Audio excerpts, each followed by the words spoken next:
My amp unit, we actually just witnessed a good Monday Night Raw tonight.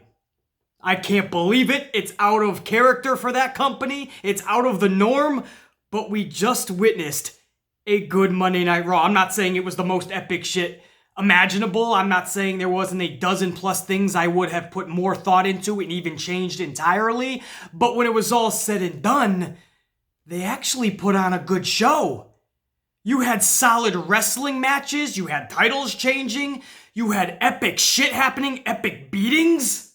We're gonna get into all of it, but dumbfounded, mind-boggled that out of nowhere they put on this type of show, which kind of also pisses me off because it shows you that if they just put in the effort, some creativity, you ain't even gotta go leaps and bounds over the limit. Just put on some effort and some creativity. You could put on a show like that whenever you choose to. Goes to show you they just chosen not to. They've been on cruise control. Last night, or should I say tonight, full disclosure, guys, I usually do these reviews the next morning so I can sleep on it, really comprehend and take in and let it kind of register what I witnessed the night before, and that way I can give you guys the best possible review on this platform.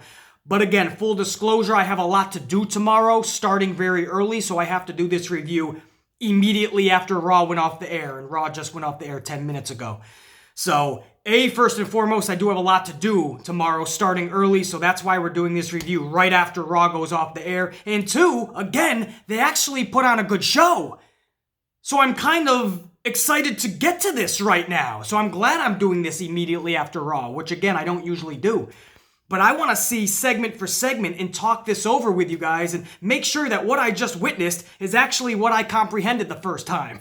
Was this actually a good show? So I'm going to go segment by segment and talk about it, and maybe my mind will be changed on certain things, but as a whole, this just seemed like a damn good show, man. And again, not epic by any means. Good, though. How did I come to that conclusion? Let's discuss this, man. Let's start with the very first hour. And it kicked off with the 24/7 title, and they had some weird schmaz match called the 24/7 title mixed tag mosh pit match. Hopefully you guys kept track. This was Truth and Mella versus Drake and Renee, Drake's wife. And for those of you that don't know, his wife, Renee, does, or did anyway, still does, obviously, from tonight as well, wrestle. So she's not new to the ring by any means. I'm not saying she's over the top fucking phenomenal, but she's not new to the ring. So that's why you saw her in her outfit last night looking like she belonged. She was in the ring looking like she belonged. Yeah, there's a reason for that. So Truth and Mella took on Drake and Renee. Truth beats Maverick in this match. And after Truth defeats Maverick, a melee unfolds. Everybody just piles up on R-Truth. Somehow Mike Kanellis wins the 24/7 strap during this whole pile-up. And Kanellis is smart. He gets out of that ring and he starts hightailing it to the backstage area. Once he gets to the backstage area, he was able to find this locker room. It was WWE personnel or some shit. And of course, the whole train of locker room participants is banging down on this door. Marina cuts through everybody and starts using the Prego card. I'm pregnant, I need space, I need room, so everybody gives her the space. Maria starts pounding on the door. Mike Kanellis is like, who is it? Maria's like, it's Maria, Michael Kanellis, open this door right now. And Mike Kanellis is awesome. He's protecting that championship with everything in his being. And he's like, how do I know it's really you? I mean, he's doing everything to make sure that he doesn't have to open that door. But once he realizes that Maria is not pleased and there's going to be hell to pay, Mike Kanellis has to open the door. Once Maria is inside that locker room door, it becomes evident what she's after. And she tells Mike Kanellis to lay down. And Mike Kanellis knows what is about to happen, man. She's going to step on him and take that title. And Mike is like, seriously? And Maria's like, now. So Mike Kanellis lays down and Maria pins Mike Kanellis for the 24/7 championship. And when Maria walks out of that locker room, Maria is walking up to every single superstar backstage and yelling, first ever pregnant champ, first ever pregnant champ, and she's rubbing it in everybody's face that wanted that title. And it raises an interesting concept and point. Who is gonna pin a Prego champ? How are they gonna go about this? She can't hold that championship throughout her pregnancy. Makes you wonder, man. It's obviously gonna have to be another female that beats her, and then somehow that translates into another dude winning it at some point. But I don't know, this brings up an interesting scenario, and I gotta admit, I was fully on board, man. It was very fun and entertaining for the first hour. And if you're wondering, okay, that's nice for fun and entertainment, BC, but where's the wrestling action, BC, in the first hour? Well, I got one for you. It was a 5-man gauntlet match to determine the #1 contender for AJ Styles' United States Championship. Now, I'm not usually one for schmaz matches. Gauntlet matches I actually like and enjoy. I just don't want them utilized too often. I feel like we've seen a lot of gauntlet matches as of late, stemming back from 6 months plus ago. But I was in the mood for one of these gauntlet matches as long as they actually give some of these matches some time. Right? If you're looking at some of the participants in this match, if you give them time, these could be good matches. Vince just never gives them time, so they end up being 2-minute snooze fests. But last night, something happened with Vince. I don't know if it's the Paul Heyman effect or what, but there was matches that were damn good within this gauntlet match. It started out with Mysterio and Cesaro. And again, this was just a really good match that they gave time to. Mysterio looked like he was 22 years old in that match. Cesaro looked like the powerhouse brute that he is. And they just meshed last night, doing some awesome shit in that ring. Really good, really fun match that saw Mysterio pin Cesaro when it was all said and done. Perhaps even more newsworthy is the fact that they actually let them wrestle during commercial.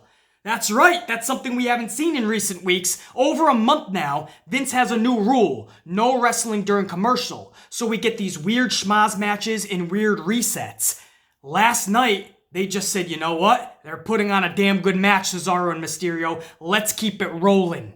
And they let them continue on during commercial. I thought that was so fucking awesome. It was so refreshing, man. So that's just as newsworthy as Mysterio pinning Cesaro. Next up, Sami Zayn comes down to the ring. Now, you do have to pay the price for letting Cesaro and Rey Mysterio have more time. Sami Zayn has to take the blunt hit on this.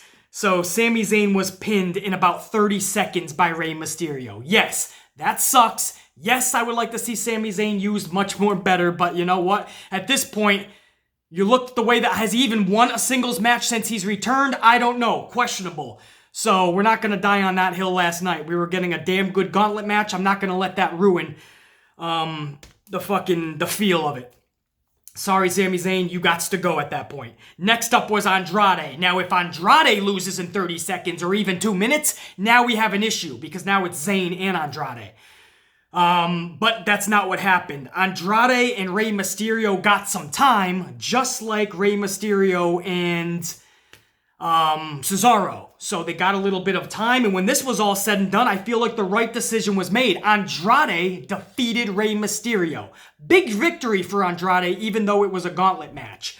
Anytime you can pull a victory over Rey Mysterio, when Rey Mysterio is on his A game, man, we're going to take that shit, and I know Andrade is going to take that shit. Up next, after Andrade beat Rey Mysterio, this was the final match of the gauntlet match series. Ricochet came out. Ricochet is out next for the final matchup to determine the #1 contender for Styles' strap. Andrade, Ricochet. Another solid match like Cesaro and Mysterio earlier. Ricochet gets the ultimate W when this was all said and done. Now, we kind of saw that happening, right? We knew that was going to happen. This was all setting up for Ricochet and AJ Styles for SummerSlam. My thing is, tell me why. If I'm going to see another rematch with Ricochet and AJ Styles, all I want explained to me is why. Show me. Tell me why I should care. Show me why we should care. And that's what they did last night. That gauntlet match was fun, entertaining. We got solid wrestling matches within it. And when it was all said and done, Ricochet earned that title opportunity. Wasn't just giving it to him. It wasn't just, oh, I get another shot, don't I? No, this was earned, man. He didn't battle from the number 1 spot, but he won the rules of a gauntlet match. He went in there and he was the last man standing, so to speak. So I was more than okay with Ricochet getting the ultimate W. Of course, it would have been awesome with Andrade, but it wouldn't have made sense for SummerSlam. Heel versus heel, Styles and Andrade. When Styles is really trying to play up the new heel character, Andrade would ruin that for Styles, to be honest. So Ricochet, Styles for SummerSlam for the US strap. That's the way this should have went, and I love the way we went about it. A solid gauntlet match, wrestling match. Fun, entertaining, and damn good. So that was your hour number 1. You had some fun with the 24/7 title, and you had actual wrestling competition for the United States Championship heading towards SummerSlam. So that was the entire first hour. Can you tell at this point I was like, shit, I enjoyed the first hour. Was there something extra in my coffee? Was I just in a really good mood at that point? But I was enjoying the show. Surely hour number 2 could not carry that momentum, right? We'd all be surprised. Hour 2 started off with a moment of bliss. Now, right off the bat, Alexa shows some footage that happened earlier in the day in the ring where Fit Finlay was training with Natalya and some other superstars, or local talent, it looked like, actually. But it looked like Fit Finlay was showing Natalya how to really counter the disarmer. And Becky Lynch came up from behind Fit Finlay and low-blowed Fit Finlay and then got Natalya into said disarmer. So it was really cool how they kind of went to what happened earlier in the day in an empty arena with just some training that was going on in the ring, because that type of shit happens all the time in real life. So it was really cool how they kind of broke down that fourth wall on a moment of bliss. Then Becky Lynch actually appears on the Tron and starts talking shit to Alexa Bliss because they were going to have a match later in the night in the third hour. So I had no problem with that moment of bliss at all. And just like hour number 1, you got some shenanigans for the entertainment value, and then you get into your actual wrestling competition following that, because that's what happened in hour number 2 as well. We went into a triple threat tag team championship match. Tag titles on the line. Usos versus the Revival, the champions, versus Gallows and Anderson. I'm not usually for schmaz matches, but these are 3 teams that you know are gonna bring it. The straps are on the line. I'm watching a decent fucking even good show at this point. I can fucking speak. Perhaps I had too much coffee. Up to this point, I'm watching a good show, so I'm like, hey, give me these 3 teams. Let's see who's gonna fucking... Obviously, I'm thinking the Revival are walking out with the straps. There's no way they're gonna have the Revival drop the titles. Oh, not so fast, BC. That's why they put on the matches. But anyway, we see the moment of bliss, then we go into this triple threat tag match. And again, the Usos come out first. They do a little promo shtick before the triple threat match. Jimmy Uso fumbles and drops his mic before completing the promo, which was a little funny segment. Word is, and rumor has it, that during commercial, Jimmy Uso was given a breathalyzer after he dropped the mic. What? No? Is that not fun? Too soon? I know, he just got arrested on Thursday, man. Too soon. We joke, man. We joke. We kid because we care, Jimmy. Stop that drink and driving shit. Alright, so anyway, up to the actual match, the triple threat tag match for the straps.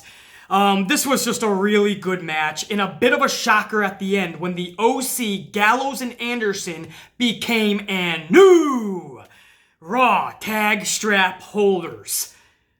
Can't make that shit up, man. That took BC by surprise. I did not think they were gonna...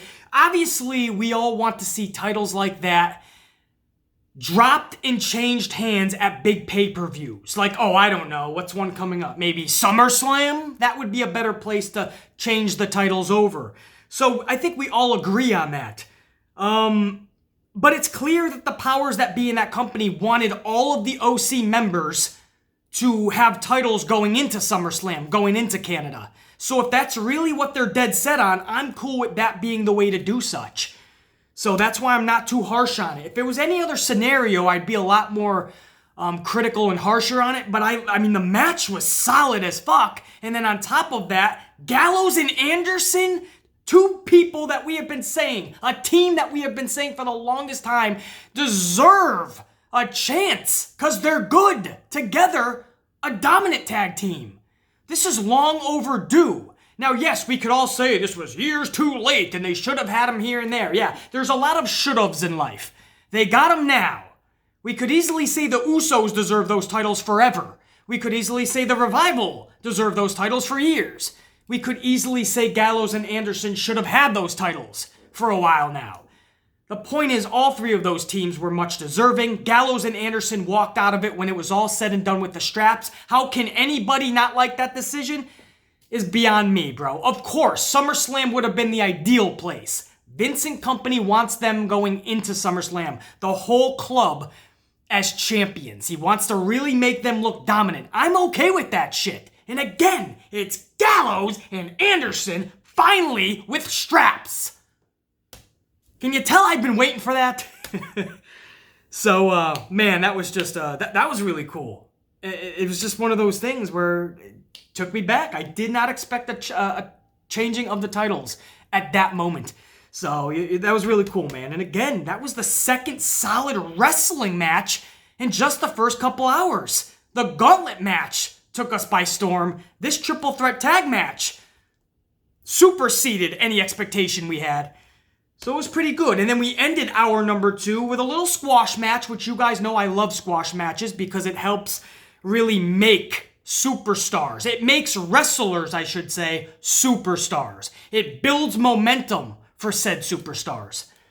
And it really fucking draws that line between somebody who's just 50-50 booked and somebody who's dominant.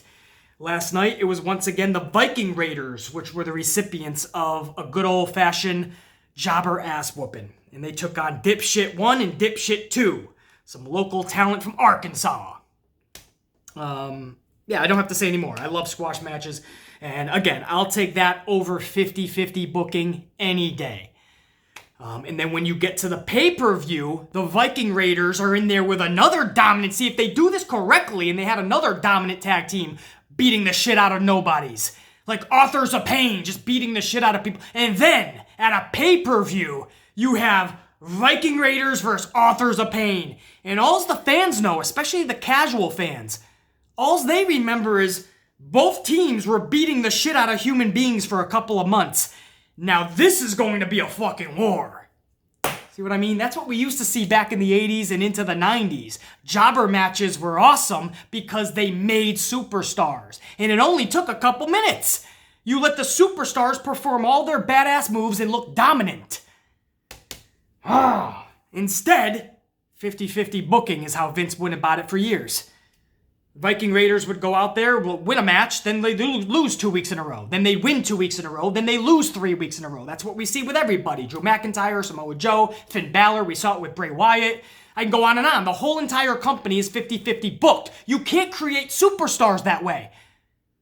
Seth Rollins is 50-50 booked. That's part of the reason as Universal Champion he didn't succeed.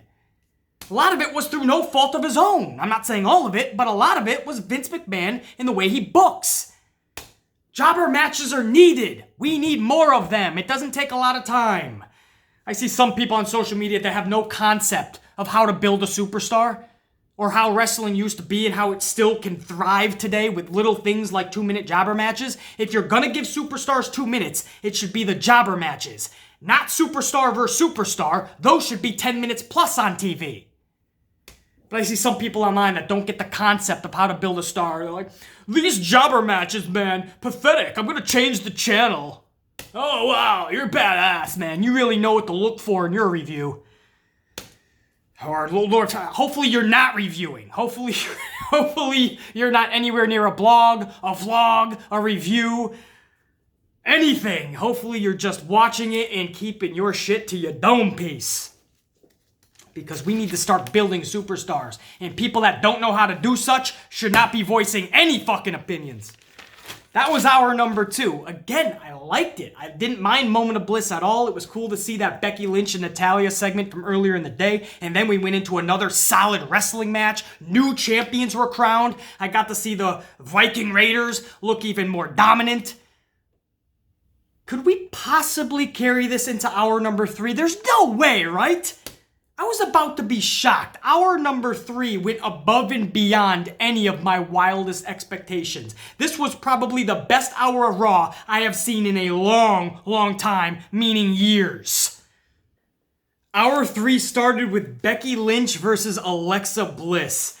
There was one point in this match where Alexa actually bit the hand of Lynch. First off, Alexa, we need to see more of that. That's what we mean when we say, come out of your shell. I honestly believe she's better than what we've seen. She's got to go full throttle more. There has to be an abundance of confidence that I have yet to see in Alexa Bliss. But when she could come into her own and just do little things like biting someone's hand, get a little bit of that vicious streak we don't usually see with a lot of these competitors, man, and she can really start to cement her own kind of way in this business. So I love to see that, but it was Corey Graves when it happened that really stole the show. When Alexa bit Lynch's hand, Corey Graves tapped into his inner Bobby the Brain Heenan and said that Lynch was trying to shove her hand into Alexa's mouth, basically trying to choke out Alexa. And Corey Graves said, a cheap tactic by Lynch. I love that, man. Bobby the Brain Heenan used to do that. When a heel would do something dastardly, Bobby Heenan would make it look like the face was the one that kind of provoked it or did something to the heel. I used to love that, and Corey Graves was on his A game last night, just like all these superstars were. So that was just really funny, man. In this match, Alexa injures her ankle, supposedly, right? We kind of knew this was Alexa's character. You can't really trust Alexa in anything, so I really love the way they were going about business here. And you knew that if she really did something like that, they would have brought her to the back immediately, but no, she stuck by ringside. So you knew what she was up to, you knew where they were going, and I loved it. And what she did was she basically tagged in Nikki Cross, because Alexa Bliss, if you're following the story here, Alexa doesn't need to finish that match with Becky. No strap on the line, there's nothing to really prove. Alexa's trying to get out of everything anyway, right? It plays to her character. She's only gonna give it her all if there's a big prize on the line, and there wasn't. So she's gonna take the easy way out, the cowardly way out. That plays her character perfectly. She basically tagged Nikki in because Nikki got on the apron and started challenging Becky, knowing that Becky was not gonna back down from the challenge, so Becky agrees to it. So not only did Alexa just take a little bit out of Becky, but now Nikki's in there with Becky as well. And when we come back from, I think we went to commercial, right? Either way, when we come back, yeah, we did actually, because then we have the start of the match, Lynch versus Nikki Cross. Lynch defeats Nikki Cross with the manhandle slam, which, by the way, is awful. Becky Lynch needs to never, ever again, in the history of forever, do the manhandle slam. It looks awkward. It doesn't look like she knows how to perform it. It doesn't look like the woman who's about to take it knows how to take it.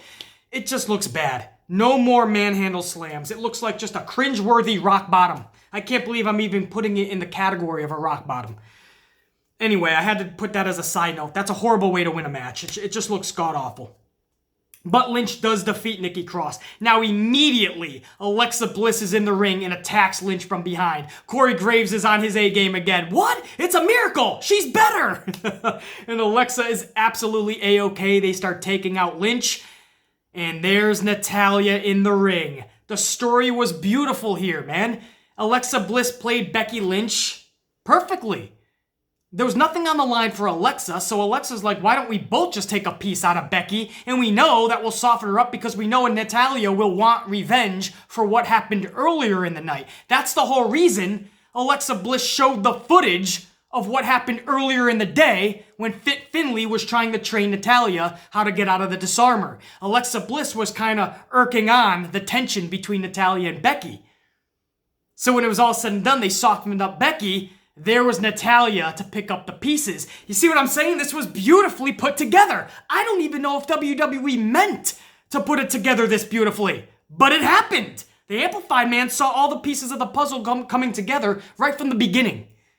And I'm like, are they really putting this together this beautifully? And when it was all said and done, it was. Natalya jumped Becky Lynch and got her ultimate retribution. Not ultimate, I should say. She's going to try to get ultimate retribution at SummerSlam in Canada in a couple weeks. But she did get some revenge of what happened earlier in the day. And again, this was all orchestrated, you gotta believe, by Alexa Bliss.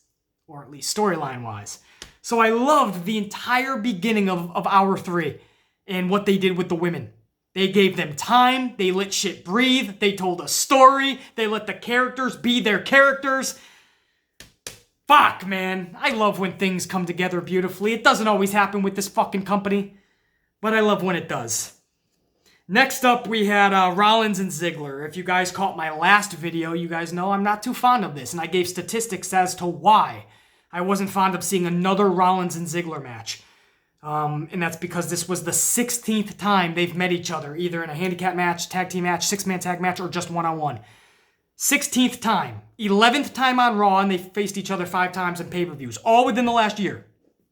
So I wasn't excited about this at all. Excuse me, I'm getting all choked up, man. I'm getting all choked up because I know what's about to come. And that's talking a little bit of Lesnar. That's right. I'll get to that in a second. I just want to say Ziggler coming out and Shawn Michaels music, that was fucking badass. I do have to admit. I'm like, all right, I kind of want to see Shawn Michaels tonight, even though, like, it's not that big of a deal. It would be cool to see another Shawn Michaels appearance, but no, there's fucking Dolph. So I'm like, you fucker. But it got a little bit of a you fucker emotion out of me. So hey, well played. And then we went into what was an average match for me because I know, or at least I've seen it so many times that I know what they're gonna do. I mean, I've studied it so much that I know a Rollins and Ziggler match like the back of my fucking hands, man. I know what they're gonna do. So to me, it was an average match, but luckily, didn't go on too long. Brock Lesnar showed up on Monday Night Raw. And when I say annihilates, I mean he annihilated Seth Rollins. Just a vicious beating for the ages when you're talking about this company. Medics, first let me just say, Lesnar looked possessed. He was literally F5ing Rollins into like the post outside, and I mean like stomach first. It looked pretty brutal. Then he took a steel chair in the middle of the ring, set it up, and F5'd Seth Rollins on the steel chair, like stomach first into the chair, F5, 3 different times that I counted. Rollins was bleeding from his mouth, and you could tell it was internal. I don't know if he fucking bit down on a capsule, or if it really was. I don't know. We'll find out more info over the next 24 hours. But he looked fucked up, bro. So it was played off beautifully. You gotta believe he bit down on a capsule, but he could have been just fucked up because the beating was that severe. Finally, medics were able to bring Rollins to the back via the stretcher. They load him up on the ambulance. They go to send this bitch away. The ambulance stops. Another camera angle picks up Brock Lesnar in front of the ambulance, blocking it. It just looked so badass. And you know the ambulance has to stop. First, you have a guy like Brock Lesnar telling you to stop. You're gonna stop. Number 2, what the hell's the alternative? You're gonna run over Brock Lesnar? How that for headlines? Ambulance driver tries to save life by taking another life. Like, you can't run over a human being. Brock Lesnar's like, no, you stop, you don't move. You stop and you don't move. Lesnar yanked Rollins while he's on the stretcher out of the ambulance, and this looked like a hard smack to the concrete once he landed. Then he takes Rollins, and he totally F5s him stomach first again, or like side first, onto the stretcher. This guy was fucked. He was doing these moans that just seemed just cringeworthy, man. Just like you felt for this. I mean, Seth Rollins was playing it up perfectly, man. This was Seth Rollins giving 1,000%.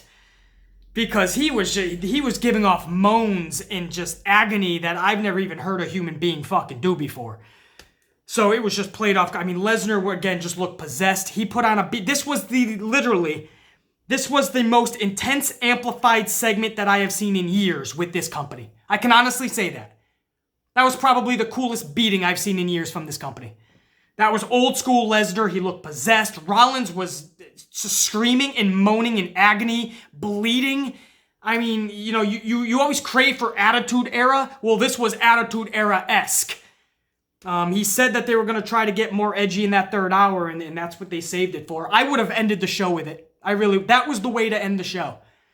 The way they actually went about ending the show wasn't actually bad, but it could not top what happened with Lesnar and Rollins. That segment, those 2 segments, because also what happened backstage when the ambulance was about to drive off, those 2 segments, the time that was dedicated to it, the performances, the storytelling, the emotion that was derived out of us, man, all of it was just told beautifully. I cannot give it more props. Rollins, Lesnar, and everybody involved, just fucking awesome, man. And while the ambulance was driving off, before Lesnar even stopped it, they showed backstage as well why Becky Lynch and Roman Reigns were showing concern for Rollins. They ended up getting jumped by like Gallows and Anderson, and then the Usos are fighting. I mean, there was like a backstage brawl before Lesnar even stopped the ambulance. So all this chaos was happening backstage. It was beautiful. It was like people took the time to put creativity into the show. I was watching a TV show. I was watching a good fucking segment and then another one, and they were all back to back. I couldn't believe what I was witnessing. And the final segment of the night wasn't really a match, right? It was called the Samoan Summit. It was supposed to be Samoa Joe and Roman Reigns airing out their frustrations and seeing if they can squash the beef. That was how it was promoted. But they were probably pressed with time, so it immediately just went into a brawl. And it was just Reigns and Samoa Joe just brawling each other. And it was like a war zone because McIntyre for some reason went out there. Gallows and Anderson were out there. Usos were out there. Cedric Alexander was out there. Now, I know all of them have their internal beef with one another, but I mean, this just instantly turned into a war zone. And coming off of what we just saw with Lesnar and Rollins, it was a real chaotic feel. It was cool. They were all up at the rampway. They were about to go through the commentary booth when all of a sudden Cedric Alexander is at the top of the LED board, on top of it, and he just flies onto everybody. Something you don't always see, if ever, on Monday Night Raw. So that was really cool. Everybody was down and out. The melee ended Monday Night Raw as we faded to black. Actually, they were so short on time, we didn't even fade to black. We cut right to the next show. I hate that. Time management has to be better. I actually missed the 5-minute layovers. You know, the 5-minute run over where they had time to kind of play with? Because then you could let shit breathe, fade to black, and let your audience kind of digest what they just witnessed. When you run out of time right at 11, if you didn't time it out perfectly, you just cut right to the next show. You don't have time to really digest. It's like watching a really good movie, and the final scene just took your breath away, and then it fades to black, and it stays there for like a minute before credits start to roll. It's because it lets your audience digest what they just saw, you know, let your emotions really set in. So you saw an amazing last half an hour of that show, but it just cut to the next show. I know I'm kind of nitpicking there, but I really like to let shit breathe, man. Fade to black. Let your audience kind of digest that shit. Because it was a great half an hour, I felt. Again, the whole show I felt was good, for the most part anyway, but the last half an hour, Rollins and Lesnar, and then you led into just an absolute war zone with Reigns, Usos, Gallows and Anderson and Cedric and McIntyre, and Cedric is flying like a fucking eagle from way up high. Cool, man. We saw a lot of shit we don't usually see, man. A lot of edgier shit, a lot of just risk-taking that we don't usually see. All of the superstars last night, not saying that they don't always, but it just seemed even more so. All of these superstars on this show just seemed like they really brought their A game. Like they brought something more to the table.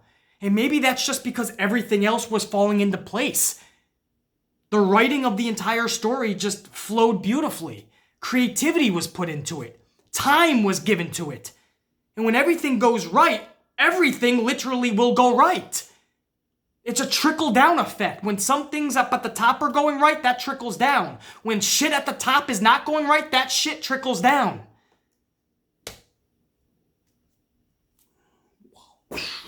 That was Monday Night Raw, man. That's just a good show.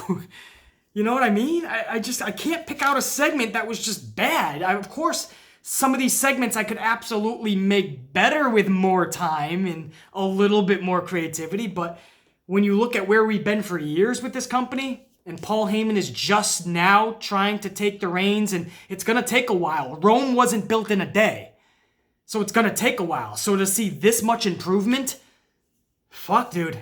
You know what I mean? I'm going to give credit. And Seth Rollins, let this be a lesson, man. When you guys are doing 1,000%, you're going to get awesome reviews like this, man. Because I want to give those type of reviews. I always have. This company has not allowed me to do such. Literally has not allowed me to do such. The company has been that bad. Last night, by the time you guys see this. It literally was about an hour ago. But last night, by the time you guys see this, Monday Night Raw put on a fucking good show for the Amplified Man. I'm interested to see what you guys have to say. I doubt very much anybody is going to totally shit on this show. And if they do, then you're looking at just a miserable person that just doesn't... They've lost touch with wrestling today, man. Or they literally just... I think it's done for them, man. If you honestly come across anybody in the community today, guys, that's like, this show is horrible. Guys, come on. You have to learn when to give credit. That's the only way they're going to get better. There's no doubt this show can even get better and better, and has to. They can't just rest on that. That's for damn sure. It has to be better. But if you're not going to give credit where it's due and say a lot of this shit was actually good last night, if you're not going to do that, and you're just gonna sit on your high horse and think you're just the greatest thing since sliced bread and you're, God's grace to pro wrestling. It's not. You're not. You're just not. When you call it down the middle, like, I don't know, selfish, shameless plug here, like the Amplified Man. When you call it down the middle like yours truly, bro, that's the only way you're gonna be taken seriously. Calling it down the middle, as I always do, this was a breath of fresh air. I really hope we can continue that, not just the SmackDown Live tonight, but next week on Raw and going forward. I hope this new Paul Heyman era gives us more good shit. And the new meme will be Paul Heyman with the caption, "That's good shit." The only difference, it's not a funny meme. It's literally good shit. That's what I'm hoping for going forward, man. Hopefully this is a new era, not just a one-time. Maybe everyone was drinking some weird Kool-Aid last night and they just were like, shit, we accidentally put on a good show. We can't give them that again. Hopefully it's not one of those things. Hopefully this is the start of something cool. Remains to be seen. I'm not going to put all my eggs into this one basket. I'm not going to sit back and fucking raise my expectations exponentially next week. Or even tonight on SmackDown. I'm going to wait and see. If they start stringing together collectively a bunch of fucking good shows back to back to back, and then we can start talking about having our WWE back. Pro wrestling just got fun again, especially with AEW around the corner. Who knows? Amplified Man. Yeah, I should get a few hours. Again, it's past midnight now, so I have to get some fucking sleep. I have to be up for 3 a.m. and out of the fucking crib by 4 a.m. So, again, that's another reason why I had to film this right after Raw. But I'll upload this sometime early tomorrow morning so you guys can see it. And so hopefully it'll be uploaded way before noon. Hopefully. Possibly. I think so. I'm going to bed. Amplified Man. Thank you, all the boys and gals last night that put on that rockin' show, man. I was thoroughly entertained, finally. That's all I ever asked for. Amplified Man, now! For now, check you later.